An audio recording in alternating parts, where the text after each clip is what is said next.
కొణిదెల పవన్ కళ్యాణ్ అమ్మ కడుపున ఆఖరివాడిగా పుట్టిన అందరికీ మంచి చేయాలి, మేలు జరగాలి అనే విషయంలో ముందువాడుగా ఉంటాడు.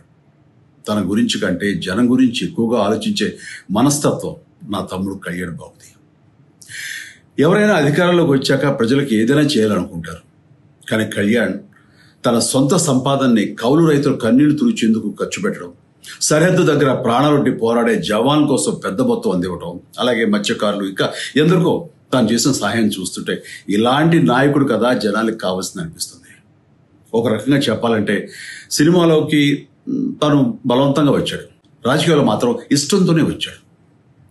ఏ తల్లికైనా తన కొడుకు కష్టపడుతుంటే గుండె తరుక్కుపోతుంది. అలాగే ఏ అన్నకైనా తన తమ్ముడు అనవసరంగా మాటలు పడుతుంటే బాధేస్తుంది.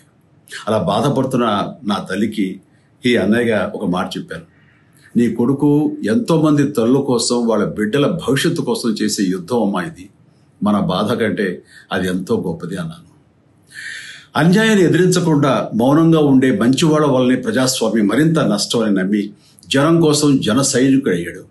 తాను బలంగా నమ్మిన సిద్ధాంతం కోసం తన జీవితం రాజకీయాల్లోకి అంకితం చేసిన శక్తిశాలి పవన్ కళ్యాణ్. ప్రజల కోసం, రాష్ట్ర భవిష్యత్తు కోసం ఆ శక్తిని వినియోగించాలి అంటే చట్టసభలో అతని గొంతు మనం వినాలి. జనమే జయమును నమ్మే జనసేనాని ఏమి చేయగలడో చూడాలంటే మీరు పిఠాపురం ప్రజలు కళ్యాణ్ని గెలిపించాలి. మీకు సేవకుడుగా, సైనికుడుగా అండగా నిలబడతాడు. మీకోసం ఏమైనా సరే కలబడతాడు. మీ కళ నిజం చేస్తాడు. పిఠాపురం వాస్తవ్యులకు మీ చిరంజీవి విన్నపం, గాజు గ్లాసు గుర్తుకి మీ ఓటు వేసి పవన్ కళ్యాణ్ని గెలిపించండి.